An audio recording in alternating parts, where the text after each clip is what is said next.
अच्छा student, kinetic molecular theory, shortly हम इसको केएमटी कहते हैं। इसके बारे में आपने एक बात नोट करना है और वो बात ये है कि ये सिंगल साइंटिस्ट ने प्रपोज नहीं किया। यानी ये थ्योरी जो है ये टाइम टू टाइम इसमें मेनी साइंटिस्ट ने काम किया है। टाइम टू टाइम ये थ्योरी डेवलप हुई है। हम ये नहीं कह सकते इसी तरह की बॉयल जो ला है और बॉयल्स ला ने मतलब बॉयल साइंटिस्ट ने एक ला पेश किया जिसको हम बॉयल ला कहते हैं। इसमें किसी और साइंटिस्ट का काम नहीं है। इसी तरह चार्ल्स ला एक साइंटिस्ट ने पेश किया जिसको हम चार्ल्स ला कहते हैं। लेकिन kinetic molecular theory, KMT theory, ये एक साइंटिस्ट ने पेश नहीं किया। इसमें मेनी साइंटिस्ट ने काम किया और उन्होंने ये theory time to time develop किया। हर साइंटिस्ट ने इस थ्योरी में काम किया है और उन्होंने अलग अलग पॉइंट इसमें ऐड किया हुआ है। सबसे जो पहली एक साइंटिस्ट था यानी 1738, ये इस थ्योरी का बैकग्राउंड में आपको बता रहा हूं। ठीक है, इस थ्योरी का थोड़ा सा बैकग्राउंड हम पढ़ लेते हैं, बाद में हम सॉलिड, लिक्विड और गैस की जो पोस्टुलेट है वो हम पढ़ेंगे। 1738 में एक साइंटिस्ट था जिसका नाम था Daniel Bernoulli.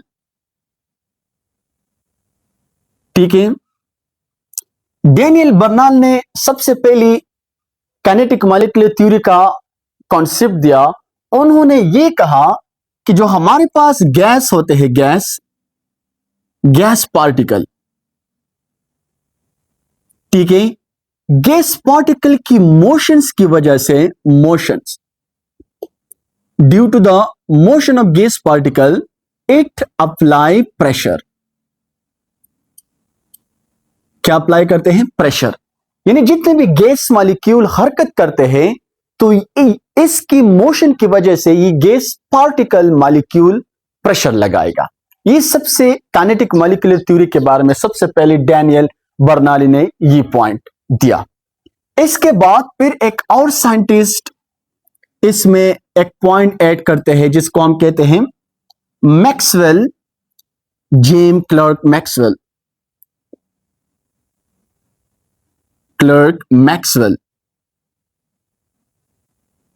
James clerk Maxwell इस थ्योरी में ये कंट्रीब्यूशंस करते हैं कि हमारे पास जो गैस मॉलिक्यूल होते हैं, गैस मॉलिक्यूल, जिसको हम गैस पार्टिकल्स भी कह सकते हैं।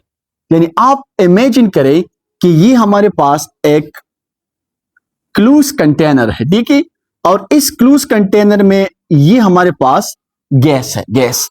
अब जेम्स क्लर्क मैक्सवेल ये बता रहा है कि हर गैस मॉलिक्यूल का जो स्पीड है, ठीक है, इसका जो स्पीड है वेलोसिटी, इसका जो स्पीड है वेलोसिटी, यानी ये एक जैसा नहीं होगा, ये डिफरेंट होगा। इनका स्पीड, इनका वेलोसिटी एक दूसरे से डिफरेंट होगा। इसलिए जेम्स क्लर्क मैक्सवेल कहते हैं कि गैस मॉलिक्यूल जो हमारे पास होते हैं एक सिलेंडर में, हर गैस पार्टिकल मॉलिक्यूल का स्पीड अलग अलग होगा। इसके बाद फिर एक और साइंटिस्ट इसमें अपना कंट्रीब्यूशंस करते हैं जिसका नाम है बोल्ट्जमैन। बोल्ट्जमैन ये कह रहा है कि हमारे पास जो गैस मॉलिक्यूल होते हैं, गैस मॉलिक्यूल, ये गैस मॉलिक्यूल आजादाना तौर पर हरकत करते हैं। क्या करते हैं? मोशंस में होते हैं, मोशंस। और हमें ये पता है कि मोशंस की वजह से काइनेटिक्स एनर्जी होते हैं। क्या होते हैं? Kinetics energy. और ये जो काइनेटिक एनर्जी है ये एक्चुअली गैस का टेम्परेचर है। क्या है? गैस का टेम्परेचर। क्या है? गैस का टेम्परेचर। यानी कि बोल्ट्जमैन काइनेटिक एनर्जी गैस का रिलेट करते हैं, पार्टिकल्स का रिलेट करते हैं। कोई भी पार्टिकल हो, चाहे गैस हो, लिक्विड हो या सॉलिड का पार्टिकल हो, उसकी काइनेटिक एनर्जी मोशंस की वजह से जो होती है वो रिलेट करते हैं टेम्परेचर के साथ। यानी जितना काइनेटिक एनर्जी ज्यादा होते हैं तो उतना ही उस मॉलिक्यूल पार्टिकल का टेम्परेचर ग्रेटर होगा, ज्यादा होगा। जितना काइनेटिक एनर्जी मोशन पार्टिकल्स का कम है तो उतना ही टेम्परेचर भी कम होगा। तो ये सबसे वो अर्लियर पॉइंट है जैसी काइनेटिक मॉलिक्यूलर थ्योरी के बारे में साइंटिस्ट ने टाइम टू टाइम पेश किया। अब हम आते हैं काइनेटिक मॉलिक्यूलर थ्योरी की पोस्टुलेट की तरफ, जो कि सॉलिड, लिक्विड और गैस के लिए एक्सप्लेन करते हैं। मॉलिक्यूलर थ्योरी की जो पोस्टुलेट होते हैं, पोस्टुलेट याद रखना कि ये जो पोस्टुलेट है ये हम सॉलिड के लिए पढ़ते हैं, ठीक है। किसके लिए? सॉलिड के लिए। इसी तरह लिक्विड के लिए और गैस के लिए। हम तो ये जानते हैं कि हमारे पास ये एक सॉलिड सब्सटेंस है, ठीक है, सॉलिड। लेकिन अगर हम टेक्निकली इस सॉलिड पॉइंट पर फोकस कर लेते हैं तो हमारे पास आयरन का एलिमेंट जो है, आयरन का एलिमेंट वो सॉलिड है। एक हमारे पास सॉलिड, एक लिक्विड और दूसरा गैस है। ये तीनों क्या है? ये मैटर का स्टेट है, स्टेट ऑफ मैटर। क्या है? State of matter. ये मैटर्स की हालत है। एक सॉलिड है, दूसरा लिक्विड है, तीसरा गैस। इसका आसान एग्जांपल मैं आपको देना चाहता हूं।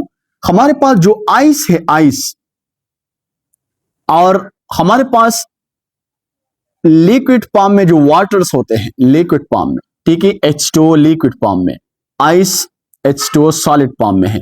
और इसी तरह वेपर्स में जब होते हैं, वेपर्स में, तो वेपर्स फॉर्म में हमारे पास भी H2O है।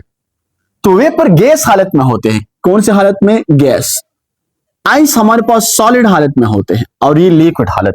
यानी कि पानी हमारे पास मैटर का ओ टाइप है, जैसे सॉलिड में भी रहते हैं, आइस फॉर्म सॉलिड है, लिक्विड में भी रह सकते हैं, H2O लिक्विड फॉर्म में, और गैस वेपर में भी रह सकते हैं, यानी वाटर वेपर गैस फॉर्म में भी रह सकते हैं। तो ये मैटर का तीन हालत है। और अब काइनेटिक मॉलिक्यूलर थ्योरी मैटर की इस तीन हालतों के बारे में, स्टेट के बारे में बहस मुबाहिसा करते हैं, अपना पोस्टुलेट पेश करते हैं, अपनी पॉइंट पेश करते हैं। इसमें सबसे पहला पॉइंट ये है, सबसे पहला पॉइंट कि सॉलिड जो है इसका शेप पिक्स होगा, पिक्स। इसका वॉल्यूम जो है, वॉल्यूम ये भी पिक्स होगा। यानी सॉलिड का शेप और वॉल्यूम चेंज नहीं होगा, ये पिक्स होगा, कांस्टेंट रहेगा। इसका आप देखिए ना, इसका एक पिक्स शेप है सिलेंड्रिकल और एक पिक्स वॉल्यूम है। तो सॉलिड का शेप पिक्स होगा और वॉल्यूम भी पिक्स होगा। इसी तरह अगर हम ये पॉइंट लिक्विड्स के लिए अप्लाई करते हैं, लिक्विड्स के लिए, तो लिक्विड्स का शेप जो है, शेप, लिक्विड का शेप नॉट पिक्स, ठीक है, ये पिक्स नहीं होगा। लेकिन वॉल्यूम जो है, वॉल्यूम ये पिक्स है, ठीक है, वॉल्यूम्स क्या है? पिक्स है। यानी आप देखिए ना कि आपके पास पानी है, अगर पानी आप जिस तरह के बर्तन में डाल देते हैं, अगर आप पानी इस बर्तन में डालते हैं तो पानी इस बर्तन का शेप इख्तियार करेगा, ठीक है। अगर आप पानी इस बर्तन में डालते हैं, इस बर्तन में, तो पानी इस बर्तन का शेप इख्तियार करेगा। यानी शेप, पानी, लिक्विड का शेप, लिक्विड का शेप। अगर आप लिक्विड इसमें डालते हैं, इसमें डालते हैं, तो इसका शेप इख्तियार करेगा। किसी भी बर्तन में अगर आप लिक्विड डालते हैं तो उस बर्तन का शेप इख्तियार करेगा। ये लिक्विड का प्रॉपर्टी है। तो लिक्विड का शेप फिक्स नहीं है, लेकिन वॉल्यूम जो है वो फिक्स रहेगा। अगर 1 लीटर वाटर है तो 1 लीटर ही रहेगा। और इसी तरह अगर हम गैस के लिए पॉइंट डिस्कस कर लेते हैं, गैस, तो गैस का नॉट फिक्स शेप, ठीक है, not fix shape,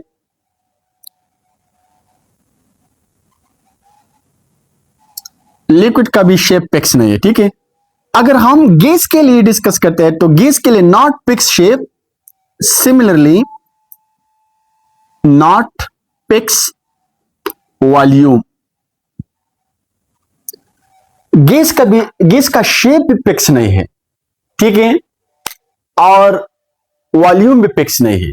volume fix न होने का मतलब यह है कि अगर गैस को जितना भी स्पेस खाली जगह मिलता है तो सारा गैस उस खाली जगह को घेर लेते हैं, तो इसका फिक्स वॉल्यूम नहीं है, ठीक है। इसी तरह शेप भी गैस का फिक्स नहीं है। तो आपने ये पॉइंट नोट करना है कि सॉलिड का शेप फिक्स है, वॉल्यूम भी फिक्स है। लिक्विड का शेप नॉट फिक्स शेप, ठीक है, वॉल्यूम फिक्स है। गैस का दोनों फिक्स नहीं है। अब चलते हैं नेक्स्ट पॉइंट की तरफ। इंटरमॉलिक्यूलर पोर्स, इंटरमॉलिक्यूलर पोर्स, याद रखना इंटरमॉलिक्यूलर पोर्स क्या है। इंटरमॉलिक्यूलर पोर्स, इंटरमॉलिक्यूलर पोर्स का मतलब यह है कि एक मैटर है, मैटर, फॉर एग्जांपल मैटर, मेरे पास वाटर है, वाटर, तो ये जो वाटर मैटर है, यानी ये मेरे पास H2O है, H2O वाटर, ये भी H2O है, ये भी H2O है, ठीक है, ये भी H2O है, ये भी H2O है, और ये भी H2O है। ये एंटर मैंने फार्मूला लिखा। अब ये मेरे पास पानी है और ये पानी का मॉलिक्यूल है, पार्टिकल है, पार्टिकल। तो इन पार्टिकल्स के बीच में एक किस्म, एक टाइप फोर्स होगा, इंटरेक्शन होगा, जो इन पार्टिकल को आपस में होल्ड करते हैं, आपस में कंबाइन रखते हैं, आपस में एक दूसरे के साथ जुड़े रहते हैं। किसकी वजह से? इस इंटरमॉलिक्यूलर फोर्स की वजह से। तो अब हम पढ़ते हैं कि ये जो इंटरमॉलिक्यूलर फोर्स है, या तो ये वीक होगा या सबसे स्ट्रांग होगा, और या इनके बीच में होगा। तो याद रखना कि ये जो इंटरमॉलिक्यूलर फोर्स है, जिसकी मदद से ये पार्टिकल, ये तो मैंने सिर्फ आपको एग्जांपल वाटर का दिया, जितनी भी मैटर है हमारे पास, सारे मैटर में ये इंटरमॉलिक्यूलर फोर्स प्रेजेंट है, मौजूद है। तो हमारे पास ये जो इंटरमॉलिक्यूलर फोर्स है सॉलिड में, सॉलिड में स्ट्रॉन्गेस्ट है, द स्ट्रॉन्गेस्ट,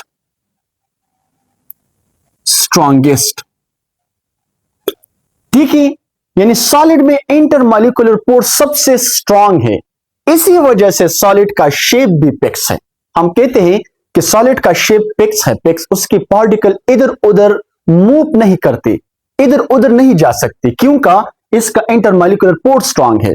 यानी ये दोनों जब एक दूसरे के साथ बिल्कुल, यानी ये दोनों एक दूसरे के साथ जब बहुत टाइटली इंटरमॉलिक्यूलर फोर्स की वजह से बॉन्डेड हो, तो ये दोनों बहुत टाइटली अटैच होगा, मूव नहीं करेगा, तो इसका शेप भी फिक्स होगा। तो इसलिए सॉलिड में इंटरमॉलिक्यूलर फोर्स सबसे स्ट्रांग है। आपने एमसीक्यूज के लिए नोट करना है। और गैस में सबसे वीकेस्ट है, द वीकेस्ट। गैस में इंटरमॉलिक्यूलर फोर्स सबसे वीक है। इसी वजह से गैस मॉलिक्यूल एक दूसरे से दूर रहते हैं। रीजन क्या है, वजह क्या है? इंटरमॉलिक्यूलर फोर्स वीकेस्ट होने की वजह से। और लिक्विड में इनके बीच में होते हैं, लिक्विड में इंटरमीडिएट, यानी न तो बहुत वीक होते हैं न बहुत स्ट्रांग, इनके बीच में रहते हैं। इसी वजह से लिक्विड का शेप फिक्स नहीं है, लेकिन वॉल्यूम फिक्स है। ये पॉइंट आपने नोट करना है। नेक्स्ट पॉइंट ये है मोशन। सॉलिड में कौन सा मोशन प्रेजेंट है? सॉलिड की जो पार्टिकल्स होते हैं, पार्टिकल्स, सॉलिड जिस पार्टिकल से बना है उसमें सिर्फ और सिर्फ वाइब्रेटरी मोशंस होते हैं, वाइब्रेटरी मोशन। वाइब्रेटरी मोशन वो मोशन है कि एक पार्टिकल अपनी मेन पोजीशन से इधर उधर टू एंड फ्रो मोशंस करते हैं, ठीक है, अपना मेन पोजीशन, ये पॉइंट नहीं छोड़ सकते, बस यहां पर टाइटली बॉन्डेड है और इस पॉइंट के इर्द गिर्द मोशंस करते हैं। इसको हम वाइब्रेटरी मोशंस कहते हैं, यानी एक पेंडुलम की तरह। ठीक है, वाइब्रेटरी मोशंस को हम कहते हैं। तो सॉलिड के पार्टिकल में वाइब्रेटरी मोशन सिर्फ होते हैं, याद रखना। इसी तरह जब हम ये लिक्विड्स के लिए पढ़ते हैं, लिक्विड्स के लिए, तो लिक्विड्स में ट्रांसलेटरी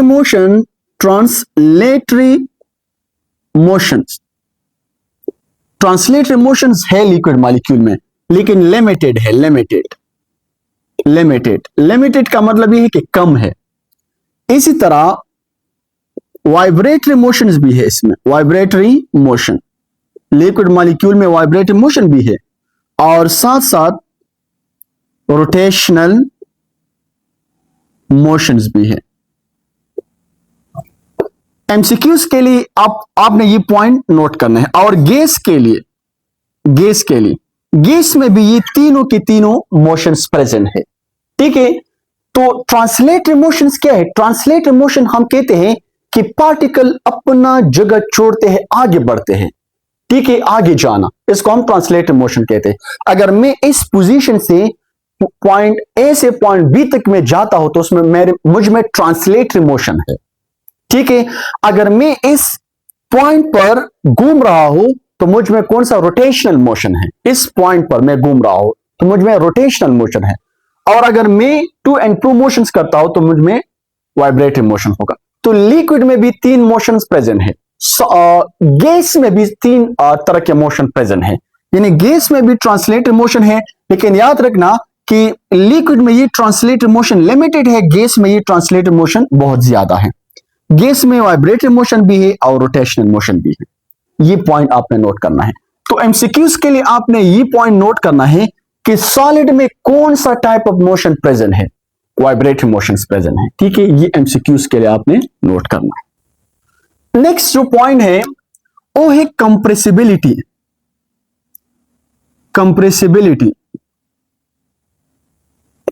कंप्रेसिबिलिटी किसे कहते हैं? फॉर एग्जाम्पल, ये हमारे पास गैस मॉलिक्यूल है। क्या है? Gas molecule. क्या है? Gas molecule. और इस गैस मॉलिक्यूल पर मैं ऊपर से प्रेशर अप्लाई कर लेता हूं। क्या? प्रेशर। तो इस गैस मॉलिक्यूल के बीच में जो ये खाली जगह है, एम्प्टी स्पेस, ये गैस मॉलिक्यूल एक दूसरे को करीब आ जाएगा। हमारे पास जब इस पर प्रेशर हम अप्लाई करते हैं तो ये खाली जगह खत्म हो जाएगा और गैस मॉलिक्यूल करीब आ जाएगा। तो हम कहते हैं कि ये गैस मॉलिक्यूल कंप्रेस हुए हैं। कंप्रेस यानी ऐसा प्रॉपर्टी जब हम पार्टिकल्स पर फोर्स प्रेशर अप्लाई करते हैं और वो पार्टिकल एक दूसरे को करीब आ जाते हैं। ठीक है, इसको हम कहते हैं कंप्रेसिबिलिटी। तो याद रखना, कंप्रेसिबिलिटी डिपेंड करते हैं किस पर? एम्प्टी स्पेस पर।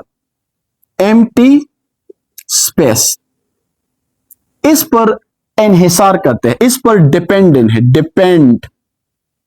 Depend on empty space.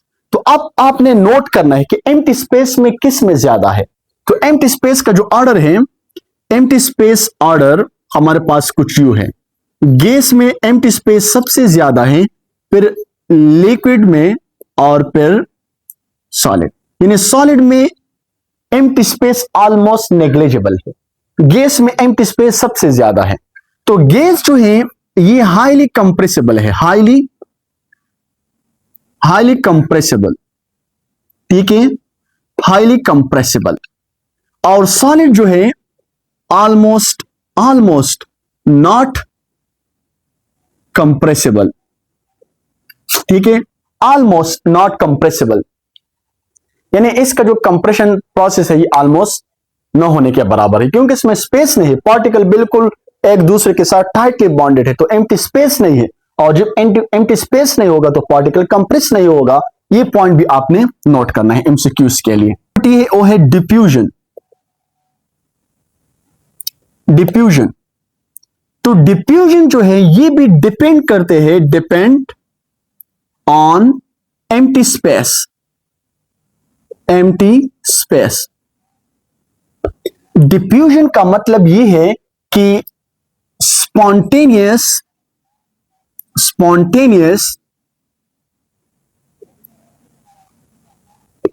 Moving of particles, ठीक है, from higher concentration to lower concentration. यानी आप परफ्यूम लगाते हैं तो चंद सेकंड बाद उस परफ्यूम का खुशबू पार्टिकल सारे रूम्स में फैल जाते हैं, तो ये डिफ्यूजन का एग्जांपल है, ठीक है। तो एक्चुअली डिफ्यूजन डिपेंड करते हैं एम्प्टी स्पेस पर। गैस में एम्प्टी स्पेस ज्यादा है तो गैस में डिफ्यूजन भी ज्यादा होगा। सॉलिड में एम्प्टी स्पेस कम है तो सॉलिड में almost negligible diffusion almost negligible है, पॉसिबल नहीं है, ठीक है।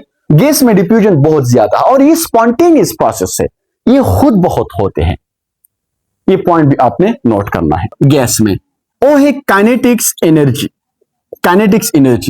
तो सॉलिड में सॉलिड, गैस और लिक्विड में काइनेटिक एनर्जी का ऑर्डर ये है कि kinetic energy in gas greater होगा than kinetic energy in liquid, greater होगा than kinetic energy of solid, ठीक है। यानी गैस के पार्टिकल के साथ ज्यादा मोशंस होते हैं और ज्यादा मोशन होने की वजह से उसके साथ ज्यादा काइनेटिक एनर्जी है, और ज्यादा काइनेटिक एनर्जी होने की वजह से इसके साथ इसका टेम्परेचर भी ग्रेटर होगा। लिक्विड मॉलिक्यूल का मोशन कम है तो काइनेटिक एनर्जी भी कम है, टेम्परेचर भी करस्पॉन्डिंग टू गैस कम होगा। इसी तरह सॉलिड का पार्टिकल्स के साथ काइनेटिक एनर्जी सबसे ज्यादा कम है, सिर्फ वाइब्रेटिव मोशन है तो काइनेटिक एनर्जी सॉलिड के पार्टिकल का सबसे ज्यादा कम है। टी ऑर्डर भी आपने एमसीक्यूज के लिए नोट करना है।